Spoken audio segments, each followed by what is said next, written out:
오늘 우리에게 주시는 하나님의 말씀은 디모데후서 4장 1절에서 8절 말씀입니다. 디모데후서 4장 1절에서 8절 말씀 한 절씩 교독하도록 하겠습니다. 하나님 앞과 살아있는 자와 죽은 자를 심판하실 그리스도 예수 앞에서 그가 나타나실 것과 그의 나라를 두고 엄히 명하노니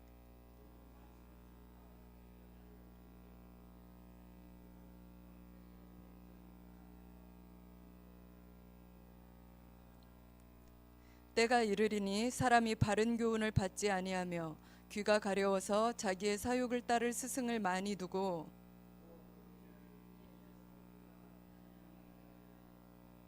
그러나 너는 이 모든 일에 신중하여 고난을 받으며 전도자의 일을 하며 내 직무를 다하라.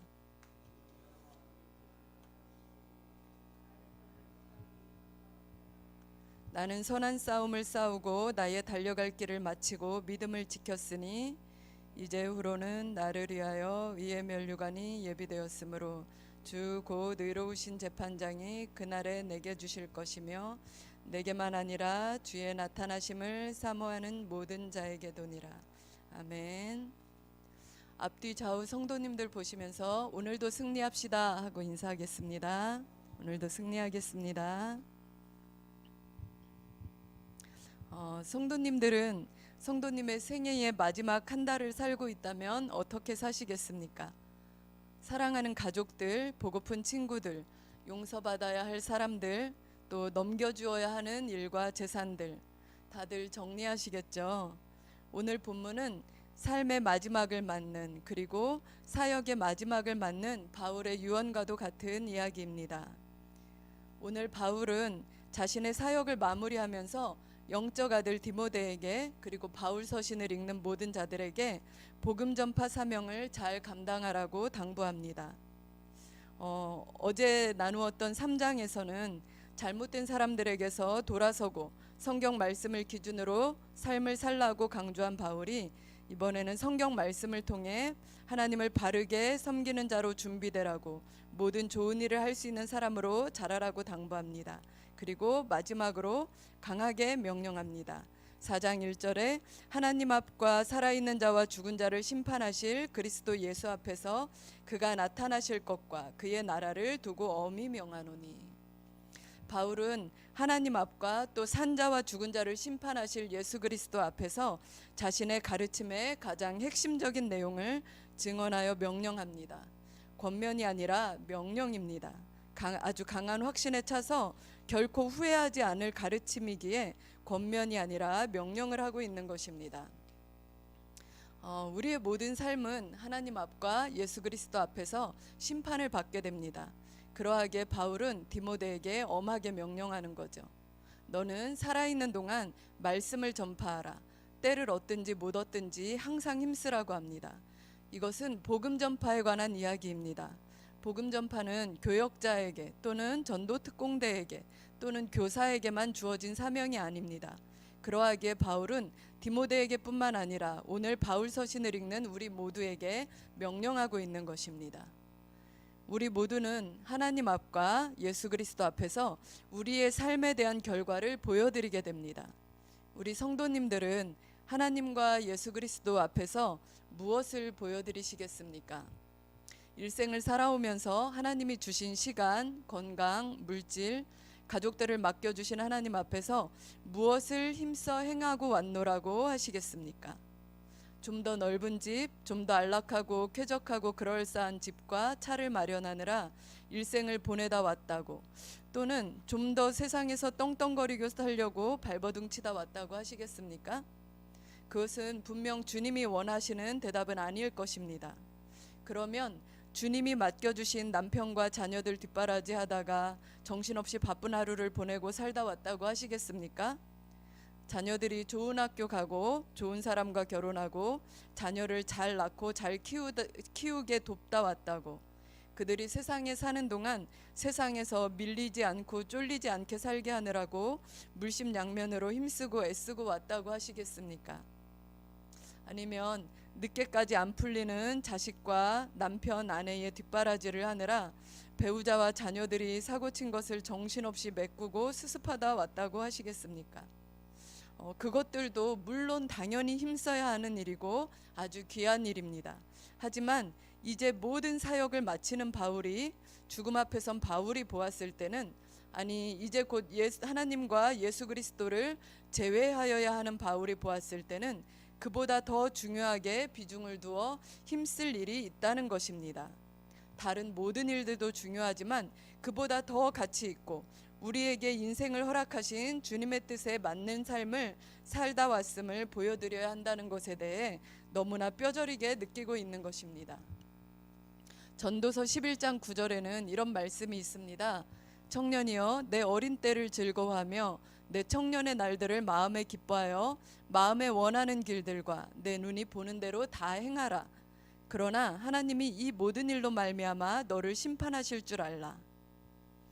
청년의 때를 보낸 우리 성도님들은 누구나 설명하지 않아도 이 말씀을 잘 이해하실 것입니다.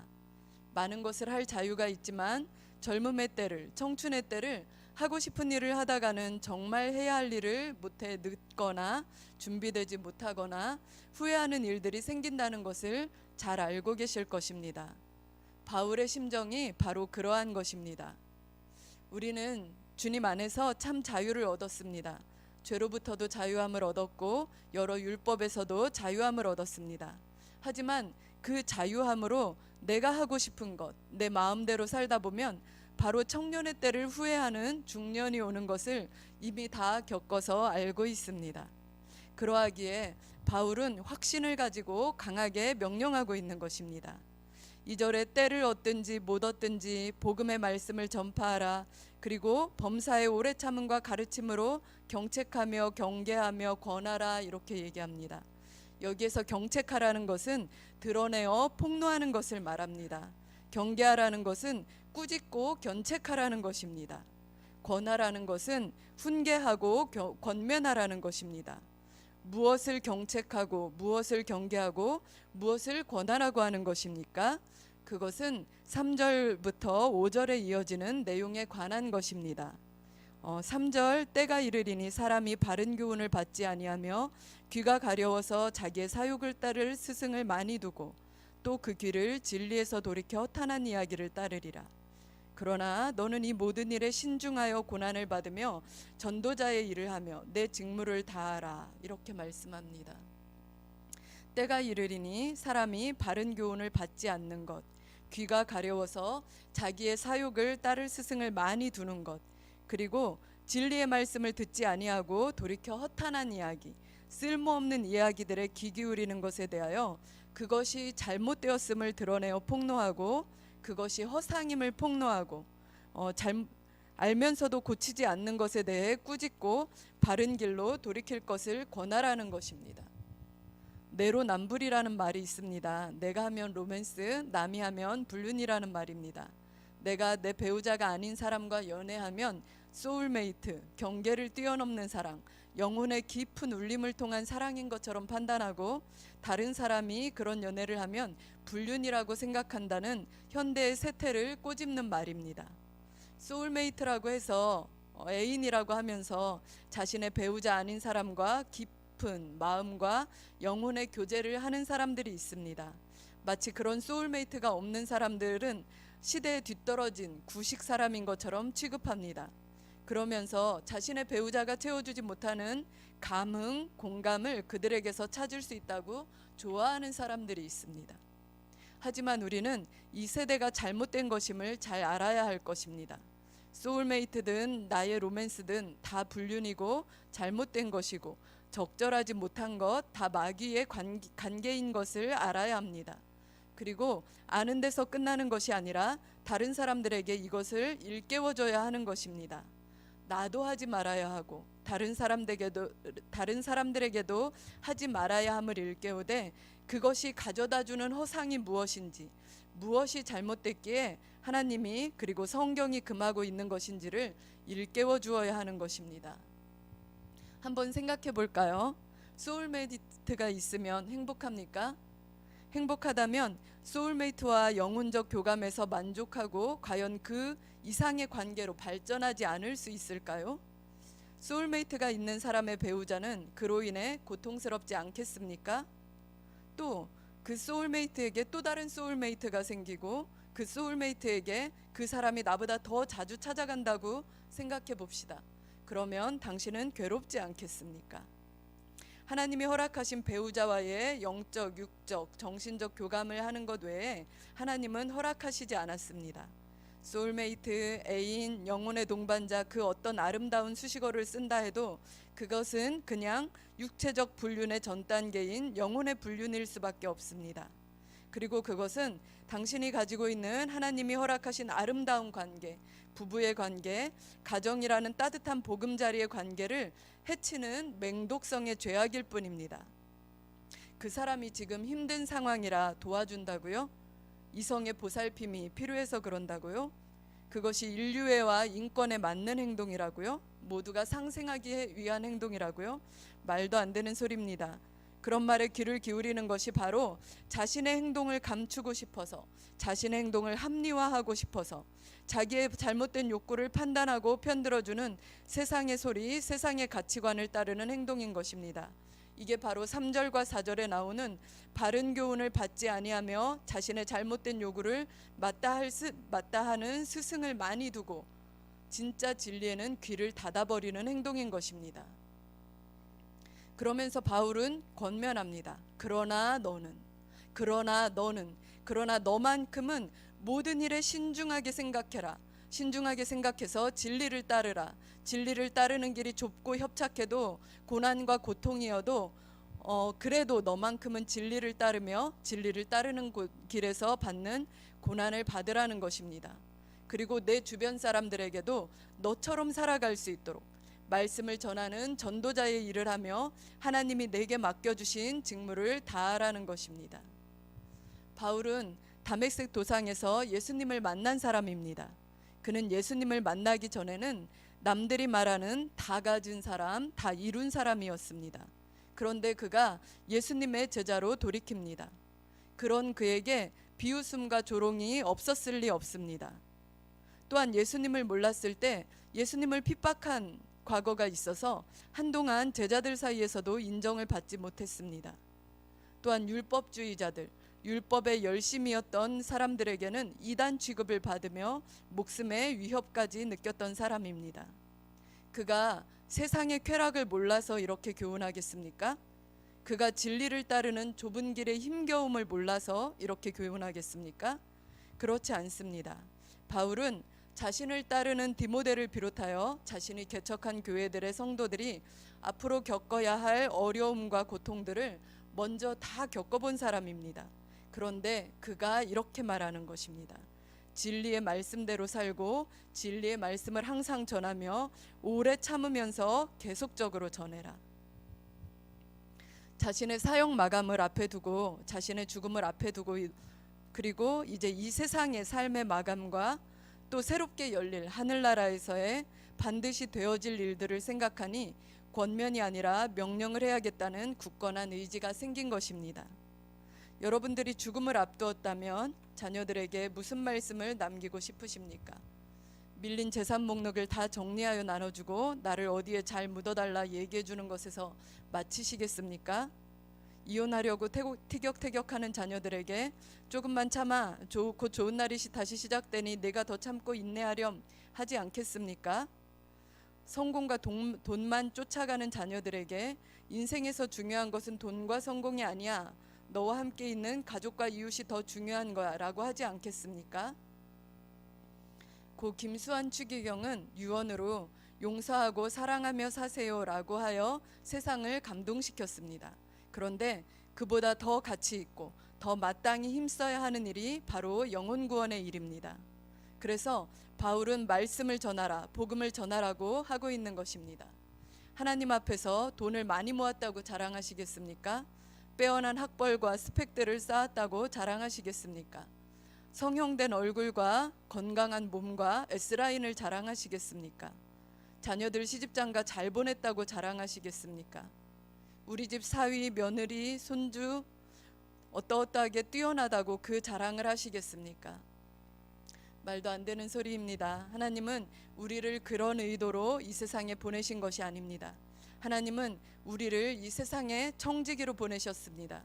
우리가 속해 있는 곳, 우리가 섬겨야 하는 가족들과 내가 있는 곳이 모두 다 주님을 예배하는 곳으로 바뀌도록 경작하라고 저희를 이 땅에 보내셨습니다. 요한복음 20장 21절은 이렇게 말씀하십니다. 아버지께서 나를 보내신 것 같이 나도 너희를 보내노라. 또 마가복음 16장 15절 16절엔 이렇게 말씀합니다. 또 이르시되 너희는 온 천하에 다니며 만민에게 복음을 전파하라. 믿고 세례를 받는 사람은 구원을 얻을 것이요 믿지 않는 사람은 정죄를 받으리라. 그러므로 우리가 하나님 앞에 자랑할 것은 하나님이 귀히 여기시는 그 영혼들을 얼마나 주님께로 잘 이끌었는지, 하나님이 주신 내 가정, 내 일터, 내게 주신 터전이 얼마나 주님의 뜻대로 운용되고 있는지에 관심이 있으신 것입니다. 그리하여 바울은 강하게 명령하고 있습니다. 너는 말씀을 전파하라. 때를 얻든지 못 얻든지 항상 힘쓰라. 오늘 택시를 타고 가면서 복음을 전해야 할지 말아야 할지 망설이십니까? 코로나라 기독교인이라 말해야 할지 해야 할지 말아야 될지 고민하십니까? 삶의 현장에서 나를 눈여겨보이는 그 사람들에게 내 잘 풀린 자녀들과 손주들에 대한 자랑만 하시겠습니까? 내 호사스러운 생활만 자랑하시겠습니까? 아니면 그들에게 복음을 전하시겠습니까? 우리는 바울의 말을 귀담아 들어야 합니다. 왜냐하면 우리의 인생은 머뭇거리기엔 너무나 짧고 너무나 짧기 때문입니다. 혹시 교회에서 너무나 많은 봉사를 하고 있어서 이제 그만두고 싶으십니까? 이제 하고 싶어도 할 수 없는 날이 순식간에 찾아옵니다. 봉사할 수 없는 날이 오면 어떤 생각이 드는지 아십니까? 후회만 남습니다. 기회 주셨을 때 왜 그 가치를 몰랐을까? 왜 대충 했을까 후회합니다. 그리고 정작 그 가치를 알고 열심히 하려고 보니 그 기회가 안 오는 날이 되어버립니다. 어떤 인생이 아름답습니까? 끝까지 쓰임받는 인생이 아름다운 것입니다. 아무것도 상하지 않고 장식장에 고이 놓여있는 그릇과 같은 인생은 보기는 좋을지 모르나 결코 가치 있는 인생이 아니기 때문입니다. 바울은 이제 자신의 삶에 대한 마지막 평가를 합니다. 6절에서 8절, 전제와 같이 내가 벌써 부어지고 나의 떠날 시각이 가까웠도다. 나는 선한 싸움을 싸우고 나의 달려갈 길을 마치고 믿음을 지켰으니 이제후로는 나를 위하여 의의 면류관이 예비되었으므로 주 곧 의로우신 재판장이 그날에 내게 주실 것이며 내게만 아니라 주의 나타나심을 사모하는 모든 자에게도니라. 바울은 자신이 전제와 같이 부어졌다고 말합니다. 이것은 제사 드릴 때 바쳐진 제물 위에 붓는 일종의 술, 즉 제사를 향기롭게 하기 위해 붓는 술을 의미하는 말입니다. 이것은 희생제사의 마지막 의식으로 제주를 붓는 행위는 곧 제사가 끝나간다는 것을 의미합니다.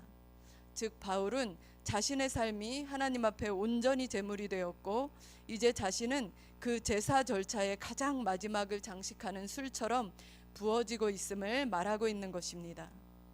일생 동안 하나님을 위해 헌신했고 이제 마지막으로서의 얼마 남지 않은 그 기간도 이미 시작되었다는 것입니다.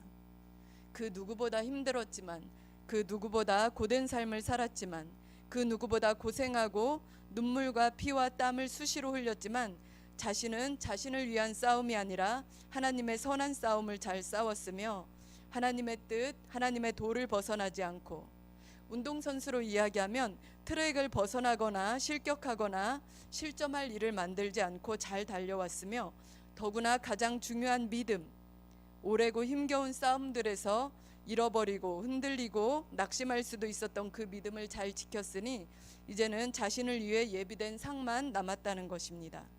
의의 면류관을 쓰는 것만 남았다는 것입니다. 의의 면류관은 먼저 그의 나라와 그의 의를 구한 사람들에게 주어지는 것입니다.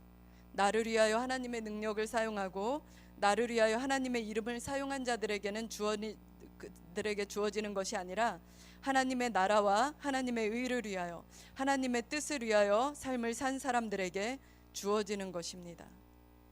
이 면류관은 누가 쓸까요? 맞습니다. 8절 후반부와 같이 주의 나타나심을 사모하는 자들입니다. 주의 나타나심을 사모하는 자들이란 주님이 다시 오심을 믿고 기다리는 자들을 말합니다. 세상을 사랑하거나 주님의 다시 오심을 믿지 않는 자들은 의의 면류관을 쓸 수 없습니다. 이 세상이 좋아서 이 세상에서 모든 것들을 골고루 갖추고 살고 싶어하는 사람들, 이 세상에서 강자로 군림하고 싶어하는 사람들, 자신을 위해 예수님을 이용하는 사람들은 의의 면류관을 쓰지 못할 것입니다. 참 사도 바울의 고백이 멋진 것 같습니다. 자신의 사역의 마감을 앞두고 자신의 삶의 마지막을 앞두고 나 참 잘 살아왔네 라고 하고 있는 여유를 보이고 있지 않습니까? 죽음에 대해 두려워하는 것이 아니라 절망과 후회가 아니라 죽음 이후 만나게 될 주님과 주님의 위로하심에 대한 소망과 기대로 가득 차 있습니다. 우리 성도님들은 자녀들에게 어떤 말씀을 남기고 싶으십니까? 또 오늘 성도님들이 싸워야 하는 믿음의 싸움에는 어떤 것이 있습니까? 놓아버리고 싶은 사람, 놓아버리고 싶은 상황은 무엇입니까? 주님이 내 상황을 지켜보고 계신다면 성도님들은 어제까지와 똑같이 행동하시겠습니까? 하나님이 오늘 우리에게 이 말씀을 주시는 것은 우리 성도님들이 힘들고 어려워도 오늘 이때까지 여기 이 상황까지 참 잘 오래 참아왔고 이제 고지가 멀지 않으니 너도 바울처럼 힘내렴, 바울처럼 기대와 소망을 가지렴, 너도 너를 따르는 너의 제자들에게 너의 삶을 본보기로 확신에 찬 명령을 할 수 있길 바란다 라는 의미가 아니실까 생각합니다. 새벽이 오기 전이 가장 어둡습니다. 성도님들의 믿음의 여정이 지금 가장 힘이 빠지십니까? 지금 가장 지치십니까? 곧 다시 새날이 옵니다. 주님과 마주할 영광이 옵니다. 비단 하나님 나라에서뿐만 아니라 이 땅에서도 인내의 결국, 믿음의 결과를 보는 날이 옵니다. 하나님이 놀랍게 바꾸시고 역전시키시는 새 날이 옵니다. 부디 오늘 주시는 하나님의 격려에 힘내시고 오늘 하루도 한 땀 한 땀 최선을 다하시는 성도님들 되시길 소망합니다.